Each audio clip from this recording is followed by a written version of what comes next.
Good morning students. In the previous class we discussed meaning and features of democratic form of government. In today's class I am going to explain you the meaning and features of dictatorial form of government. As I said in the previous class, the forms of government are broadly classified into two types. They are first one democratic form of government and the one is dictatorial form of government. Dictatorial form of government is against to the democratic form of government. Dictatorship or dictatorial form of government is based on force and coercion, but democratic form of government is based on the consent of the people. Everything in democracies depends on the consent of the people, but in dictatorial form of government everything is depends on the force and also the fear. So, this type of government is based on force, and it is also dictatorial form of government is a form of government in which all the powers of the state are concentrated in the hands of one person or a group of person or a party. Dictatorship means, what is dictatorial form of government? Dictatorial form of government is a government in which all the powers of the state are concentrated in the hands of one person or group of person or a party. This type of government is called as a dictatorial form of government. Here powers are concentrated in the hands of one person. That is why we can say that dictatorship is nothing but one man rule or one person rule. Dictatorial form of government ಅಂತ ಹೇಳಿದರೆ, ಈ ನಿರಂಕುಶ ಸರ್ಕಾರ ಅಂತ ಹೇಳಿದರೆ ಅದು ಪ್ರಜಾಪ್ರಭುತ್ವ ಸರ್ಕಾರಕ್ಕೆ ವಿರುದ್ಧವಾಗಿರುವಂತಹ ಸರ್ಕಾರ. ಯಾಕೆಂತಂದರೆ ಪ್ರಜಾಪ್ರಭುತ್ವ ಯಾವುದನ್ನು ಆಧರಿಸಿಕೊಂಡಿರ್ತದೆ ಅಂತ ಹೇಳಿದರೆ ಅದು ಜನರ ಒಪ್ಪಿಗೆಯ ಮೇಲೆ ನಿಂತಿರುವಂತಹ ಸರ್ಕಾರ. ಅಲ್ಲಿ ಏನೇ ಮಾಡಬೇಕು ಅಂತಿದ್ರು ಯಾವುದು ಮಸ್ಟ್ ಅಂತ ಹೇಳಿದರೆ, ಯಾವುದು ಅಗತ್ಯ ಅಂತ ಹೇಳಿದರೆ ಜನರ ಒಪ್ಪಿಗೆ ಅನ್ನುವಂಥದ್ದು ತುಂಬ ಅಗತ್ಯ. ಆದರೆ ಡಿಕ್ಟೇಟರ್ಶಿಪ್ಪಲ್ಲಿ ಹಾಗಲ್ಲ. ಡಿಕ್ಟೇಟರ್ಶಿಪ್ ಯಾವುದರ ಮೇಲೆ ನಿಂತಿರೋದು ಅಂತ ಹೇಳಿದರೆ ಅದು ಫೋರ್ಸ್, ಬಲ ಮತ್ತು ಭಯದ ಮೇಲೆ ನಿಂತಿರುವಂಥ ಸರ್ಕಾರ. ಅಂದರೆ ಇಲ್ಲಿ ಎಲ್ಲವನ್ನೂ ಕೂಡ ಹೇಗೆ ಡಿಕ್ಟೇಟರ್ ಕಂಟ್ರೋಲ್ ಮಾಡ್ತಾನೆ ಅಂತ ಹೇಳಿದರೆ ಬಲವನ್ನು ಯೂಸ್ ಮಾಡಿಕೊಂಡು ಅವನು ಪೀಪಲ್ಸನ್ನು ಕಂಟ್ರೋಲ್ ಮಾಡ್ತಾನೆ. ಹಾಗಾಗಿ ಡಿಕ್ಟೇಟರ್ಶಿಪ್ ಯಾವುದರ ಮೇಲೆ ಆಧಾರಿತವಾಗಿರ್ತದೆ ಅಂತ ಹೇಳಿದರೆ ಅದು ಬಲ ಮತ್ತು ಭಯದ ಮೇಲೆ ನಿಂತಿರುವಂತಹ ಸರ್ಕಾರ. ಅಥವಾ ಡಿಕ್ಟೇಟರ್ಶಿಪ್ಪನ್ನು ನಾವು ಹೇಗೆ ಏನಂತೇಳಿ ಇಂಟರ್ಪ್ರಿಟ್ ಮಾಡ್ಬೋದು ಅಥವಾ ಹೇಗೆ ವ್ಯಾಖ್ಯಾನ ಕೊಡ್ಬೋದು ಅಂತ ಹೇಳಿದರೆ, ನಿರಂಕುಶ ಸರ್ಕಾರ ಅಂತ ಹೇಳಿದರೆ ಅಲ್ಲಿ ಎಲ್ಲ ಅಧಿಕಾರಗಳು, ಒಂದು ರಾಜ್ಯದ ಎಲ್ಲ ಅಧಿಕಾರಗಳು ಒಬ್ಬ ವ್ಯಕ್ತಿಯ ಕೈಯಲ್ಲಿ ಅಥವಾ ಒಂದು ಗುಂಪಿನ ಕೈಯಲ್ಲಿ ಅಥವಾ ಒಂದು ಕೆಲವು ಜನರಲ್ಲಿ ಕೇಂದ್ರೀಕೃತವಾಗಿರುವಂತಹ ಸರ್ಕಾರವನ್ನು ನಾವು ನಿರಂಕುಶ ಸರ್ಕಾರ ಅಂತೇಳಿ ಹೇಳ್ತೇವೆ. ಅಂದರೆ ಈ ನಿರಂಕುಶ ಸರ್ಕಾರದಲ್ಲಿ ರಾಜ್ಯದ ಎಲ್ಲ ಅಧಿಕಾರಗಳು ಕೆಲವೊಂದು ಸಲ ಒಬ್ಬನ ಕೈಯಲ್ಲೇ ಕೇಂದ್ರೀಕೃತವಾಗಿರ್ಬೋದು, ಅಥವಾ ಕೆಲವು ಸಂದರ್ಭದಲ್ಲಿ ಇಬ್ಬರು ಮೂವರು ಅಂದರೆ ಎರಡು ಅಥವಾ ಎರಡಕ್ಕಿಂತ ಹೆಚ್ಚಿನ ಜನರಲ್ಲಿ ಅಲ್ಲಿ ಕೇಂದ್ರೀಕೃತವಾಗಿರ್ಬೋದು, ಅಥವಾ ಒಂದು ಗುಂಪಿನ ಕೈಯಲ್ಲಿ ಕೇಂದ್ರೀಕೃತವಾಗಿರ್ಬೋದು. ಈ ಮಾದರಿಯ ಸರ್ಕಾರವನ್ನು ನಾವು ನಿರಂಕುಶ ಸರ್ಕಾರ ಅಂತ ಹೇಳ್ತೇವೆ. ಹಾಗಾಗಿ ಹೆಚ್ಚಿನ ಸಂದರ್ಭದಲ್ಲಿ ನಿರಂಕುಶ ಸರ್ಕಾರ ಅಂದರೆ ಏನಂತ ಹೇಳ್ತೇವೆ ಅಂತ ಹೇಳಿದರೆ, ನಿರಂಕುಶ ಸರ್ಕಾರ ಅಂತ ಹೇಳಿದರೆ it is nothing but one man rule ಅಂತೇಳಿ, ಏಕ ವ್ಯಕ್ತಿಯ ಆಳ್ವಿಕೆಯನ್ನು ಕೂಡ ನಾವು ನಿರಂಕುಶ ಸರ್ಕಾರ ಅಂತೇಳಿ ಹೇಳ್ಬೋದು. ಯಾಕಂತಂದರೆ ಹೆಚ್ಚಿನ ಕಡೆಗಳಲ್ಲಿ ಡಿಕ್ಟೇಟರ್ಶಿಪ್ ಇರುವ ಕಡೆಗಳಲ್ಲಿ ಅಲ್ಲಿ ಒನ್ ಮ್ಯಾನ್ ರೂಲನ್ನೇ ನಾವು ಜಾಸ್ತಿಯಾಗಿ ಕಾಣೋದು, ಒಬ್ಬ ವ್ಯಕ್ತಿಯ ಆಳ್ವಿಕೆಯನ್ನೇ ನಾವು ಕಾಣ್ತೇವೆ. Next definition relating to the dictatorial form of government. According to Merriam-Webster, dictatorship means, dictatorship is a form of government in which absolute power is concentrated in a person or a group. So, he says that dictatorship is a form of government in which absolute powers are concentrated in the hands of one person or a group or one group. So, he says that the powers of the state, here the powers of the state, according to him, the powers of the state are absolute. Absolute means the powers of the state are free from all kinds of restrictions. So, all kinds of restrictions, and these absolute powers are vested in the hands of one person or in a one group ಅಂತೇಳಿ. ಮೆರಿವನ್ ವೆಬ್ಸ್ಟರ್ನ definitions ಕೂಡ ನಾವು first ಮೀನಿಂಗಲ್ಲೇ ನೋಡಿದ್ದೇವೆ, ಅದಕ್ಕೆ similar ಆಗಿರುವಂಥ definition. ಮತ್ತು ಹೆಚ್ಚಿನವರು dictatorship ಅಂತ ಹೇಳುವಾಗ ಒಂದೇ ರೀತಿಯ ಅಭಿಪ್ರಾಯಗಳನ್ನು ವ್ಯಕ್ತಪಡಿಸ್ತಾರೆ. ಯಾಕೆಂತಂದರೆ ನಿರಂಕುಶ ಸರ್ಕಾರ ಅಂತ ಹೇಳಿದರೆ ಅಲ್ಲಿ ಹೆಚ್ಚಾಗಿ ನಾವು ಏನು ಕಾಣ್ತೇವೆ ಅಂತ ಹೇಳಿದರೆ, ಆ ರೀತಿಯ ಸರ್ಕಾರಗಳಲ್ಲಿ ಸರ್ಕಾರದ ಎಲ್ಲ ಅಧಿಕಾರಗಳು ಒಂದು ಗುಂಪಿನ ಕೈಯಲ್ಲಿ ಕೇಂದ್ರೀಕೃತವಾಗಿರ್ತದೆ ಅಥವಾ ಒಬ್ಬ ಪರ್ಸನ್ನ ಕೈಯಲ್ಲಿ ಕೇಂದ್ರೀಕೃತವಾಗಿರ್ತದೆ. ಈ ಅಧಿಕಾರವು ಎಲ್ಲವೂ ಅಂದರೆ ಇವರ ಕೈಯಲ್ಲಿರುವಂಥ ಅಧಿಕಾರವು ಅಬ್ಸಲ್ಯೂಟ್ ಆಗಿರ್ತದೆ ಅಂತೇಳಿ. ಅಂದರೆ ಅವರ ಅಧಿಕಾರವು ನಿಯಂತ್ರಣಗಳಿಂದ ಮುಕ್ತವಾಗಿರ್ತದೆ. ಅವರಿಗೆ ಏನು ಅಧಿಕಾರ ಇದೆ, ಇಲ್ಲಿ ಒಬ್ಬ ಪರ್ಸನ್ನಿಗೆ ಏನು ಅಧಿಕಾರ ಇರ್ತದೆ ಮತ್ತು ಈ ಗ್ರೂಪಿಗೆ ಏನು ಅಧಿಕಾರ ಇರ್ತದೆ, nobody can question the powers of dictator. And dictatorship nobody can question the person, nobody can question the powers of dictator or the group ಅಂತೇಳಿ.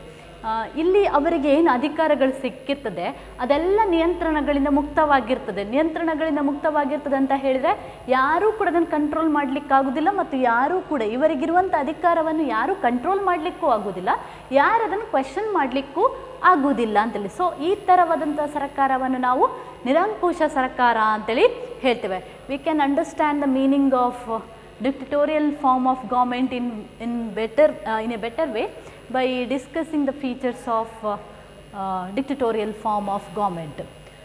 Next, there are two types of dictatorship. In dictatorship there are two types.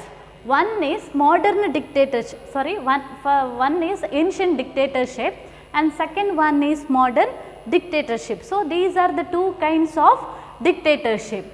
ಈ ನಿರಂಕುಶ ಸರ್ಕಾರಗಳಲ್ಲಿ ನಾವು ಎರಡು ರೀತಿಯ ನಿರಂಕುಶ ಸರ್ಕಾರಗಳನ್ನು ಕಾಣ್ಬೋದು. ಒಂದು ಪ್ರಾಚೀನ ನಿರಂಕುಶ ಸರ್ಕಾರಗಳು ಮತ್ತು ಆಧುನಿಕ ನಿರಂಕುಶ ವ್ಯವಸ್ಥೆ ಅಂತೇಳಿ.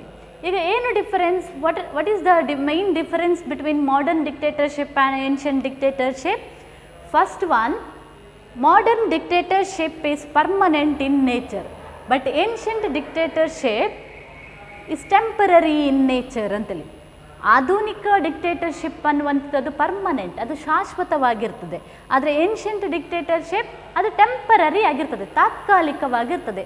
ಏನು what is temporary here means, ಇಲ್ಲಿ ಏನು ತಾತ್ಕಾಲಿಕ ಅಂತ ಹೇಳಿದರೆ ಏನು ಅರ್ಥ ಕೊಡ್ತದೆ ಅಂತ ಹೇಳಿದರೆ,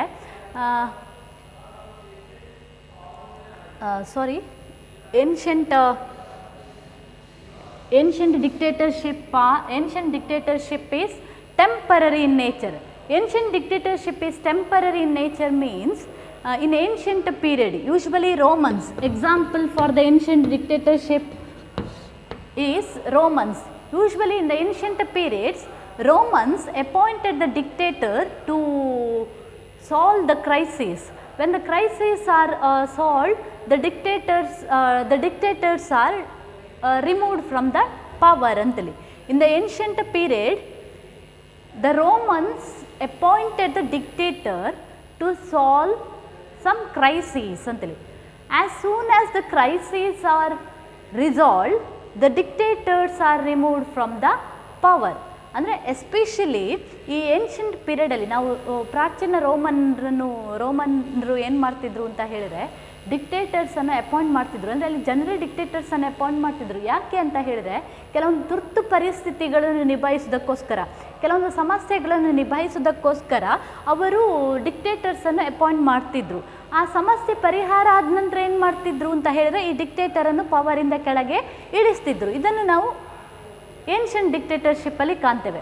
ಮಾಡರ್ನ್ ಡಿಕ್ಟೇಟರ್ಶಿಪ್ ಅಂತ ಹೇಳಿದರೆ ಅದು permanent in nature, because in modern dictatorship the dictator captured the political power by using the force.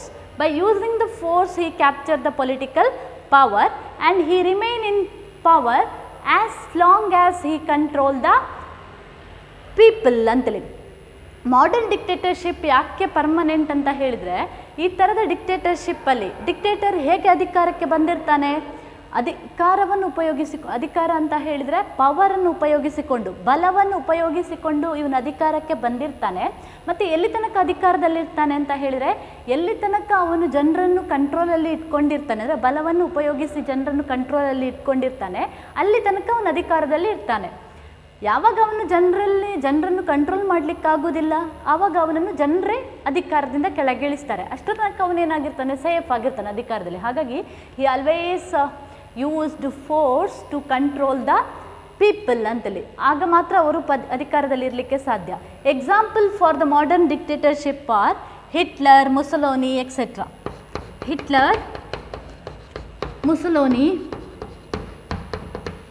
ಇವರೆಲ್ಲರನ್ನು ಕೂಡ ನಾವು ಮಾಡರ್ನ್ ಡಿಕ್ಟೇಟರ್ಸ್ಗಳು ಅಂತೇಳಿ ಹೇಳ್ಬೋದು. ಇವರೆಲ್ಲ ಪವರನ್ನು ಇಟಲಿಯಲ್ಲಿ ಮತ್ತು ಜರ್ಮನಿಯಲ್ಲಿ ಇವರು ರಾಜಕೀಯ ಅಧಿಕಾರವನ್ನು ಕ್ಯಾಪ್ಚರ್ ಮಾಡಿದ್ದು ಹೇಗೆ ಅಂತ ಹೇಳಿದರೆ ಬಲವನ್ನು ಯೂಸ್ ಮಾಡಿಕೊಂಡು they capture the political power. So these are the types of dictatorship. Next when we move on to the features of dictatorship, the first feature of dictatorship is state is absolute. State is absolute. Absolute state ಇಲ್ಲಿ ನಿಯಂತ್ರಣಗಳಿಂದ ಮುಕ್ತವಾಗಿರುವಂಥದ್ದು. Dictatorship is a form of government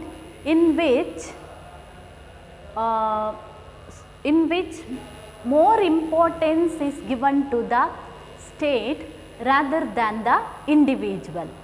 But in democracy, more importance is given to the individual. In dictatorial form of government, more importance is given to the state. State is above all and everything is subordinate to the state. All within the state, nothing is outside the state. So dictator always glorify the state. He used the people. In dictatorial form of government, dictator used the people to achieve the ends of the state. Dictatorship ಅಲ್ಲಿ ಜಾಸ್ತಿ importance ಯಾವುದಕ್ಕೆ ಕೊಡಲಾಗ್ತದೆ ಅಂತ ಹೇಳಿದರೆ ರಾಜ್ಯಕ್ಕೆ. ಒಬ್ಬ dictator ಆದವನಿಗೆ ಯಾವುದು ಮುಖ್ಯವಾಗಿರ್ತದೆ ಅಂತ ಹೇಳಿದರೆ ರಾಜ್ಯವು ಮುಖ್ಯವಾಗಿರ್ತದೆಯೇ ಹೊರತು ಜನರಲ್ಲ. ಹಾಗಾಗಿ ಅವನು ಏನು ಮಾಡ್ತಾನೆ ಅಂತ ಹೇಳಿದರೆ you use the people as a weapons to achieve the objectives of the state ಅಂತೇಳಿ. ಅಲ್ಲಿ ಜನರನ್ನು ಅವನು ಒಂದು ಸಾಧನವಾಗಿ ಉಪಯೋಗಿಸಿಕೊಳ್ತಾನೆ. ಯಾವುದನ್ನು ಅಚೀವ್ ಮಾಡಲಿಕ್ಕೆ, ಯಾವುದನ್ನು ಸಾಧಿಸಲಿಕ್ಕೆ, ಅಲ್ಲಿ ಜನರನ್ನು ಅವನು ರಾಜ್ಯದ ಉದ್ದೇಶಗಳನ್ನು ಈಡೇರಿಸುವ ಒಂದು ಸಾಧನವನ್ನಾಗಿ ಉಪಯೋಗಿಸಿಕೊಳ್ತಾನೆ. ಅವನಿಗೆ ಜನರು ಇಂಪಾರ್ಟೆಂಟ್ ಆಗೋದಿಲ್ಲ, ಬದಲಾಗಿ ಅವನಿಗೆ ಯಾವುದು ಇಂಪಾರ್ಟೆಂಟ್ ಆಗ್ತದೆ ಅಂತ ಹೇಳಿದರೆ ಸ್ಟೇಟೇ ಇಂಪಾರ್ಟೆಂಟ್ ಆಗ್ತದೆ. ಅಲ್ಲಿ ಎಲ್ಲಕ್ಕಿಂತ ಮೇಲೆ ಯಾವುದು ಅಂತ ಹೇಳಿದರೆ ಸ್ಟೇಟ್. ಎಲ್ಲವೂ ಸ್ಟೇಟಿನ ಒಳಗೆ ಇರುವಂಥದ್ದು, ಯಾವುದು ಸ್ಟೇಟಿನ ಹೊರಗೆ ಅನ್ನುವಂಥದ್ದು ಇಲ್ಲ. ಎಲ್ಲವೂ everything is within the state, nothing is outside the state and everything is subordinate the state. ಎಲ್ಲವೂ ಕೂಡ ಯಾರ ಕೆಳಗೆ ಬರುವುದು ಅಂತ ಹೇಳಿದರೆ ಸ್ಟೇಟಿನ ಕೆಳಗೆ ಬರುವುದು. ಅಕಾರ್ಡಿಂಗ್ ಟು ಡಿಕ್ಟೇಟರ್, ಅವನ ಪ್ರಕಾರ state is more important than the individual. Next, second feature of dictatorial form of government is there is no distinction between state and society in dictatorial form of government. In democracy, there is a clear cut distinction between the state and also the society. But in dictatorship, there is no distinction between state and society ಅಂತೇಳಿ. ಈ ಪ್ರಜಾಪ್ರಭುತ್ವ ಸರ್ಕಾರಗಳಲ್ಲಿ ನಾವು ತಗೊಂಡ್ರೆ ಅಲ್ಲಿ ರಾಜ್ಯ ಮತ್ತು ಸಮಾಜಕ್ಕೆ ವ್ಯತ್ಯಾಸ ಅನ್ನುವಂಥದ್ದಿದೆ. ನಾವು ಯಾವಾಗಲೂ ಹೇಗೆ ಹೇಳ್ತೇವೆ ಅಂತ ಹೇಳಿದ್ರೆ ಫಸ್ಟಿಗೆ ಸಮಾಜ ಬಂದದ್ದು, ಸಮಾಜ ಬಂದ ನಂತರ ರಾಜ್ಯ ಅನ್ನುವಂಥದ್ದು ಬಂದದ್ದು ಅಂತೇಳಿ. ಮತ್ತು ಸಮಾಜ ಮತ್ತು ಬೇರೆಯೇ, ರಾಜ್ಯ ಅನ್ನುವಂಥದ್ದು ಬೇರೆ ಅಂತೇಳಿ ನಾವು ಓದೋದು. ಪೊಲಿಟಿಕಲ್ ಸೈನ್ಸಲ್ಲಿ ಕೂಡ ಓದೋದು ಹಾಗೆ, ಡೆಮೋಕ್ರಸಿ ಕೂಡ ಹಾಗೆ ತಿಳ್ಕೊಳ್ಳೋದು. ಆದರೆ ಡಿಕ್ಟೇಟರ್ಶಿಪ್ಪಲ್ಲಿ ಇದಕ್ಕೆ ವ್ಯತ್ಯಾಸ ಅನ್ನುವಂಥದ್ದಿಲ್ಲ, ಎರಡೂ ಕೂಡ ಒಂದೇ. Dictator believes that state, society exist for the sake of the state ಅಂತೇಳಿ. ಒಬ್ಬ ಡಿಕ್ಟೇಟರ್ನ ಪ್ರಕಾರ ಸಮಾಜ ಯಾಕೆ ಬಂದದ್ದು ಅಥವಾ ಸಮಾಜ ಯಾಕೆ ಇರುವುದು ಅಂತ ಹೇಳಿದರೆ ಸ್ಟೇಟಿಗೋಸ್ಕರವೇ ಬಂದಿರುವಂಥದ್ದು. ಸಮಾಜ ಇರುವಂಥದ್ದೇ ಸ್ಟೇಟಿನ ಒಳ್ಳೆಯದಕ್ಕೋಸ್ಕರ. ಹಾಗಾಗಿ he dissolve the constitution, he abolish the constitution and create his own council ಅಂತೇಳಿ. ಅವನ ಪ್ರಕಾರ ಸ್ಟೇಟೇ ಎಲ್ಲವೂ. ಸೊಸೈಟಿ ಕೂಡ ಬಂದಿರೋದು ಯಾಕೋಸ್ಕರ? ಸ್ಟೇಟಿಗೋಸ್ಕರ. ಎಲ್ಲ ಡಿಕ್ಟೇಟರ್ಗಳು, ನಾವು ಹಿಟ್ಲರ್ ಮತ್ತು ಮುಸೋಲಿನಿ ಇವರನ್ನೆಲ್ಲ ನಾವು ಯಾಕೆ ಡಿಕ್ಟೇಟರ್ಗಳಾದರು ಅಂತ ಹೇಳಿದರೆ ಅವರು ಸ್ಟೇಟಿಗೋಸ್ಕರವೇ ಡಿಕ್ಟೇಟರ್ ಅನ್ನುವಂಥದ್ದು. ಅವರ ಪ್ರಕಾರ ಯಾವುದು ಇಂಪಾರ್ಟೆಂಟ್ ಅಂತ ಹೇಳಿದ್ರೆ ಸ್ಟೇಟ್ ಅನ್ನುವಂಥದ್ದು ಇಂಪಾರ್ಟೆಂಟ್ ಅಂತೇಳಿ. ಹಾಗಾಗಿ ಅಲ್ಲಿ ಸ್ಟೇಟ್ ಮತ್ತು ಸೊಸೈಟಿಗೆ ವ್ಯತ್ಯಾಸವಿಲ್ಲ. ಸೊಸೈಟಿ ಇರೋದೇ ಸ್ಟೇಟಿಗೋಸ್ಕರ ಅಂತೇಳಿ, ಪೀಪಲ್ ಇರೋದು ಸ್ಟೇಟಿಗೋಸ್ಕರ. Next third one, suspension of rights and liberties. ಹಕ್ಕು ಮತ್ತು ಸ್ವಾತಂತ್ರ್ಯಗಳ ಮೇಲೆ ನಿರ್ಬಂಧ ಅನ್ನುವಂಥದ್ದು ಇರ್ತದೆ ಮತ್ತು ಅದನ್ನು ಜನರಿಗೆ ಕೊಡುವುದಿಲ್ಲ. In dictatorship, in dictatorial form of government, rights and liberties are denied to the people because he believes that dictator ಆದವನು ಏನು ಮಾಡ್ತಾನಂತ ಹೇಳಿದ್ರೆ ಜನರಿಗೆ ಯಾವುದೇ ರೀತಿಯ ಹಕ್ಕುಗಳನ್ನು ಕೂಡ ಕೊಡುವುದಿಲ್ಲ, ಸ್ವಾತಂತ್ರ್ಯಗಳನ್ನು ಕೂಡ ಕೊಡುವುದಿಲ್ಲ. ಅವನ ಪ್ರಕಾರ state is an end itself, state is an end itself ಅಂತೇಳಿ. People are the only means to achieve the end of the state. He denied all the rights and liberties to the people, hence the personality development of the individual is not possible in dictatorial form of government. ಯಾಕೆ ಡಿಕ್ಟೇಟರ್ಶಿಪ್ಪಲ್ಲಿ ಜನರಿಗೆ ಹಕ್ಕು ಮತ್ತು ಅವಕಾಶಗಳನ್ನು ಏನು ನಿರ್ಬಂಧಿಸಲಾಗ್ತದೆ ಅಥವಾ ನಿಷೇಧಿಸಲಾಗ್ತದೆ ಅಂತ ಹೇಳಿದರೆ, ಜನರಿಗೆ ಹಕ್ಕುಗಳು ಮತ್ತು ಸ್ವಾತಂತ್ರ್ಯಗಳನ್ನು ಕೊಟ್ಟರೆ ಸ್ಟೇಟಿನ ಡೆವಲಪ್ಮೆಂಟ್, ಸ್ಟೇಟಿನ ಪ್ರಗತಿ ಸಾಧ್ಯ ಇಲ್ಲ ಅಂತ ಹೇಳಿ ಅವನು ಹಕ್ಕು ಮತ್ತು ಕರ್ತವ್ಯಗಳನ್ನು ಜನರಿಗೆ ಕೊಡೋದೇ ಇಲ್ಲ. ಜನರಿಗೆ ಯಾವುದೇ ರೀತಿಯಾದಂಥ ಹಕ್ಕುಗಳು ಇಲ್ಲ, ಸ್ವಾತಂತ್ರ್ಯಗಳಿಲ್ಲ. Everything is decided by the dictator. The dictator decides everything related to the individual ಅಂತೇಳಿ. ಜನರಿಗೆ ಪ್ರತಿಯೊಂದು ಹೇಗೆ ಬದುಕಬೇಕು, ಹೇಗೆ ಇರಬೇಕು, ಏನು ತಿನ್ನಬೇಕು ಎಲ್ಲವನ್ನು ಕೂಡ ಹೇಳೋದು ಯಾರು ಅಂತ ಹೇಳಿದರೆ ಡಿಕ್ಟೇಟರ್. ಡಿಕ್ಟೇಟರ್ ಹೇಗೆ ಹೇಳ್ತಾನೆ ಅದನ್ನು ಕೇಳೋದು ಮಾತ್ರ ಜನರ ಕರ್ತವ್ಯ ಆಗಿರ್ತದೆ ಅಂತೇಳಿ. ಅಲ್ಲಿ ಜನರಿಗೆ ಯಾವುದೇ ರೀತಿಯ ಹಕ್ಕುಗಳು ಇರುವುದಿಲ್ಲ, ಸ್ವಾತಂತ್ರ್ಯಗಳು ಇರುವುದಿಲ್ಲ. ಹಾಗಾಗಿ ಜನರು ಹೇಗಿರ್ತಾರ ಹಾಗೇ ಇರ್ತಾರೆ, ಅವರ ಡೆವಲಪ್ಮೆಂಟ್ ಆಗ್ತದೆ ಅಂತೇಳಿ ಹೇಳಲಿಕ್ಕೆ ಸಾಧ್ಯ ಇಲ್ಲ. Next feature of dictatorial form of government is force and fear. ಬಲ ಮತ್ತು ಹೆದರಿಕೆ. Force and fear are the main pillars of dictatorial form of government. Now ಹೇಗೆ how the liberty, equality and fraternity are considered as the three main pillars of the democracy, in the same way force and the fear are considered as the main pillar of dictatorial form of government ಅಂತೇಳಿ. ಈ ಭಯ ಮತ್ತು ಬಲ ಇದು ಡಿಕ್ಟೇಟರ್ಶಿಪ್ಪಿನ main ಕಂಬಗಳು ಅಂತೇಳಿ ಹೇಳ್ತೇವೆ. ಯಾಕಂತಂದರೆ ಯಾವಾಗ ಈ ಕಂಬಗಳು ಅಲುಗಾಡ್ತದೆ ಆವಾಗ ಡಿಕ್ಟೇಟರ್ ಪವರಿಂದ ಕೆಳಗೆ ಇಳಿಬೇಕಾಗ್ತದೆ. That is why the dictator use the force to control the people. As long as the people under the control of the dictator, he can remain in the power. That is why dictator always use the force to control the people. By using the force he tried to create fear in the minds of the people. So to watch all the activities of the public, he sometimes the dictator appoint the secret polices, his own secret police. The secret police watch all the activities of the dictator, activities of the public or the people ಅಂತೇಳಿ. ಈಗ dictatorial form of ಗೌರ್ಮೆಂಟಲ್ಲಿ ಹೇಗಿರ್ತದೆ ಅಂತ ಹೇಳಿದರೆ, ಪೀಪಲ್ಸನ್ನು ಎಷ್ಟು regulate ಮಾಡಲಾಗ್ತದೆ. Dictator regulate the behaviour of the individual, every activities of the individual. ಪ್ರತಿಯೊಬ್ಬರ ಚಟುವಟಿಕೆಗಳನ್ನು dictator ಆದವನು ನಿಯಂತ್ರಿಸ್ತಾನೆ. ಯಾಕೆ ಅಂತ ಹೇಳಿದರೆ, ನಾನು ಆಗಲೇ ಹೇಳಿದ ಹಾಗೆ ಅವನು ಅಧಿಕಾರದಲ್ಲಿ ಇರಬೇಕು ಅಂತ ಇದ್ದರೆ ಜನರು ಅವನ ಭಯದಲ್ಲಿ ಇರಬೇಕು. ಜನರಿಗೆ ಯಾವಾಗ ಅವನ ಬಗ್ಗೆ ಭಯ ಹೊರಟೋಗ್ತದೆ, ಜನರು ಅವನ ವಿರುದ್ಧ ಪ್ರೊಟೆಸ್ಟ್ ಮಾಡ್ತಾರೆ, ಅವನನ್ನು ಕೆಳಗಿಳಿಸ್ತಾರೆ. ಹಾಗಾಗಿ ಅವನು ಯಾವತ್ತೂ ಕೂಡ ಫೋರ್ಸನ್ನು ಯೂಸ್ ಮಾಡಿಕೊಂಡು ಜನರನ್ನು ಕಂಟ್ರೋಲ್ ಮಾಡಲಿಕ್ಕೆ ಪ್ರಯತ್ನ ಪಡ್ತಾನೆ. ಅದಕ್ಕೋಸ್ಕರವೇ ಜನರ ಆ್ಯಕ್ಟಿವಿಟೀಸ್ಗಳನ್ನು ಗಮನಿಸಲಿಕ್ಕೆ ಅವರು ಸೀಕ್ರೆಟ್ ಪೊಲೀಸ್ಗಳನ್ನು ಕೂಡ ಅಪಾಯಿಂಟ್ಮೆಂಟ್ ಮಾಡ್ತಾರೆ. ಕೆಲವು ಸಂದರ್ಭದಲ್ಲಿ ಒಂದೊಂದು ಮನೆಯಲ್ಲಿ ಮನೆಯವರೇ ಕೆಲವು ಸಲ ಏನಾಗಿರ್ತಾರೆ ಅಂತ ಹೇಳಿದ್ರೆ ಡಿಕ್ಟೇಟರ್ ಆದವನ ಸೀಕ್ರೆಟ್ ಪೊಲೀಸ್ ಆಗಿರ್ತಾರೆ. ಇವರು ಪ್ರತಿ ಒಬ್ಬ ವ್ಯಕ್ತಿಯ ಚಟುವಟಿಕೆಗಳನ್ನು ಗಮನಿಸಿಕೊಂಡು ಅದನ್ನು ಡಿಕ್ಟೇಟರ್ಗೆ ಇನ್ಫಾರ್ಮ್ ಮಾಡ್ತಾ ಇರ್ತಾರೆ. ಯಾಕಂತಂದರೆ ಆ ರೀತಿ ಅವನು ಜನರ ಬಗ್ಗೆ ವಾಚ್ ಮಾಡ್ತಾ ಇರಬೇಕಾಗ್ತದೆ. ಇಲ್ಲದ್ರೆ ಯಾವುದೇ ಟೈಮಲ್ಲಿ ಪೀಪಲ್ ಇವನ ವಿರುದ್ಧ ಪ್ರೊಟೆಸ್ಟ್ ಮಾಡಿ ಅವನನ್ನು ಅಧಿಕಾರದಿಂದ ಕೆಳಗಿಳಿಸ್ಬೋದು. ಅದಕ್ಕೋಸ್ಕರ ನೆಕ್ಸ್ಟ್ ಒನ್ ಅಯರ್ನ್ ಡಿಸಿಪ್ಲಿನ್ ಅಂತ ಹೇಳಿದರೆ ಡಿಕ್ಟೇಟರ್ ಫಾಲೋಡ್ ಅಥವಾ dictator formulate the strict rules and regulations. By adopting the strict rules and regulations, the dictator makes the people to work for the progress of the state. He always follow the iron discipline.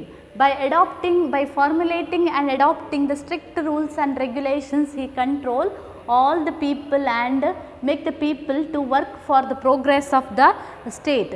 public life in dictatorial form of government, public life is completely controlled by the dictator ಅಂತೇಳಿ. ಇಲ್ಲಿ ರೂಲ್ಸ್ಗಳೆಲ್ಲ ಡೆಮೋಕ್ರಸಿಯಲ್ಲಿ the rules are, ಈಗ modern democracies are the liberal in nature, modern democracies are liberal democracy.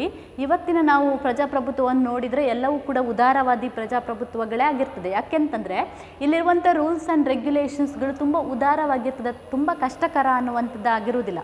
ಆದರೆ ಡಿಕ್ಟೇಟರ್ಶಿಪ್ಪಲ್ಲಿ ಎಲ್ಲ ರೂಲ್ಸ್ಗಳು ತುಂಬ ಕಷ್ಟ ಆಗಿರ್ತದೆ, ತುಂಬ ಕ್ಲಿಷ್ಟಕರವಾಗಿರ್ತದೆ. ಅಂದರೆ ಯಾಕೆ ಅವ್ನು ತುಂಬ ಕ್ಲಿಷ್ಟಕರವಾದಂತಹ ರೂಲ್, ಕಠಿಣ ರೂಲ್ಗಳನ್ನು ರಚಿಸ್ತಾನೆ ಮತ್ತು ಅದನ್ನು ಜಾರಿಗೆ ತರ್ತಾನೆ ಅಂತ ಹೇಳಿದರೆ, ಜನರನ್ನು ಕಂಟ್ರೋಲ್ ಮಾಡಬೇಕು ಅಂತಿದ್ರೆ ಕಠಿಣ ರೂಲ್ಸ್ಗಳೇ ಬೇಕು. ಯಾಕಂತಂದರೆ ಒಂದು ಚಿಕ್ಕ ತಪ್ಪು ಮಾಡಿದರೂ ಕೂಡ ಏನು ಮಾಡ್ತಾರೆ ಅಂತ ಹೇಳಿದರೆ ಆವಾಗಲೇ ಅವನನ್ನು ಸಾಯಿಸೋದು ಮಾಡಿದಾಗ, ಅಂದರೆ ಕಠಿಣ ಪನಿಷ್ಮೆಂಟ್. ಒಂದು ಚಿಕ್ಕ ತಪ್ಪಿಗೂ ಕೂಡ ಸಿವಿಯರ್ ಪನಿಷ್ಮೆಂಟನ್ನು ಕೊಡೋದ್ರ ಮೂಲಕ he try to create fear in the minds of the people ಅಂತೇಳಿ. ಅಂದರೆ ಒಂದು ಚಿಕ್ಕ ತಪ್ಪು ಮಾಡಿದಾಗ ಕೂಡ ಕಠಿಣ ಶಿಕ್ಷೆಯನ್ನು ಕೊಡೋದ್ರ ಮೂಲಕ ಅವನೇನು ಮಾಡ್ತಾನಂತ ಹೇಳಿದರೆ ಜನರಲ್ಲಿ ಭಯವನ್ನು ಸೃಷ್ಟಿಸುವಂಥ ಕೆಲಸ ಮಾಡ್ತಾನೆ. ಯಾಕಂತಂದರೆ ಜನರಿಗೆ ಪನಿಷ್ಮೆಂಟ್ ಕೊಡಲಿಲ್ಲ ಅಂತ ಹೇಳಿದರೆ, ಅದು ಚಿಕ್ಕ ತಪ್ಪಾಗಿರ್ಬೋದು ದೊಡ್ಡ ತಪ್ಪಾಗಿರ್ಬೋದು, ಜನರಿಗೆ ಪನಿಷ್ಮೆಂಟ್ ಸಿಕ್ಕಿಲ್ಲ ಅಂತ ಹೇಳಿದರೆ, ಅದು ತುಂಬ ಕಠಿಣ ಪನಿಷ್ಮೆಂಟ್ ಆಗಿಲ್ಲ ಅಂತ ಹೇಳಿದರೆ ಅವರೇನು ಮಾಡ್ಬೋದು ಅಂತ ಹೇಳಿದರೆ, ಡಿಕ್ಟೇಟರ್ನ ಮಾತು ಕೇಳಲಿಕ್ಕಿಲ್ಲ, ಅವರಿಗೆ ಭಯ ಬರಲಿಕ್ಕಿಲ್ಲ ಅನ್ನೋಂಥ ಕಾರಣಕ್ಕೋಸ್ಕರ he formulate the rigid rules and regulations ಅಂತೇಳಿ ಆ ಮೂಲಕ ಅವನು ಕಂಟ್ರೋಲ್ ಮಾಡುವ ಕೆಲಸಗಳನ್ನು ಮಾಡ್ತಾನೆ. 6th one, oppositions not allowed. In dictatorship there is no place for opposition and also the criticism. As I said in the previous class, democracy is the only form of government which provides freedom of speech and criticism. Democracy is also known as a government by criticism and government by discussions. But in dictatorship oppositions not allowed to exist. There is no place for public criticism.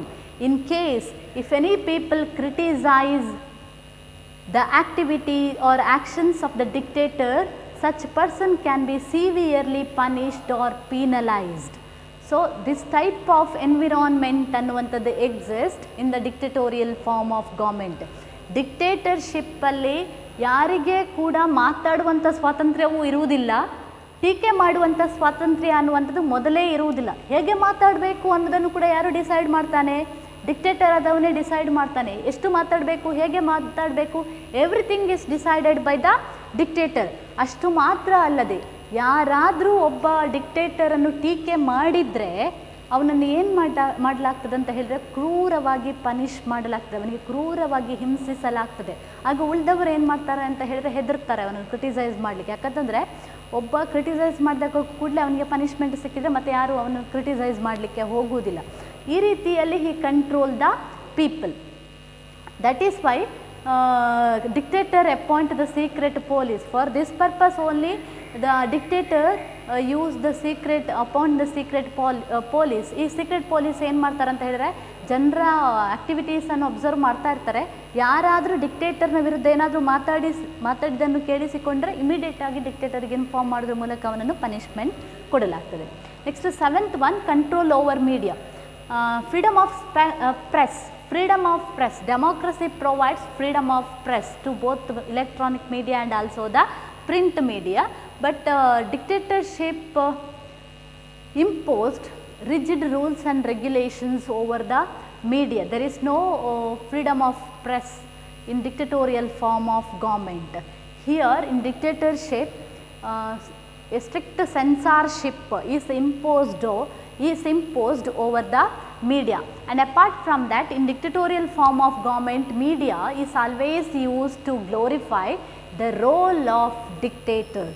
ಇಲ್ಲಿ ಡಿಕ್ಟಟೋರಿಯಲ್ form of ಗೌರ್ಮೆಂಟಲ್ಲಿ ಏನಾಗ್ತದೆ ಅಂತ ಹೇಳಿದ್ರೆ ಮೀಡಿಯಾಗಳಿಗೆ, ಮಾಧ್ಯಮಗಳಿಗೆ ಪತ್ರಿಕಾ ಸ್ವಾತಂತ್ರ್ಯ ಅನ್ನೋದೇ ಇರುವುದಿಲ್ಲ. ಯಾಕಂತಂದರೆ ಯಾವ ಸತ್ಯ ವಿಷಯವನ್ನು ಜನರ ಎದುರು ಇಡುವಂಥ ಸ್ವಾತಂತ್ರ್ಯ ಇಲ್ಲಿ ಪತ್ರಿಕೆಗಳಿಗೂ ಇಲ್ಲ, ಮೀಡಿಯಾಗಳಿಗೂ ಇಲ್ಲ.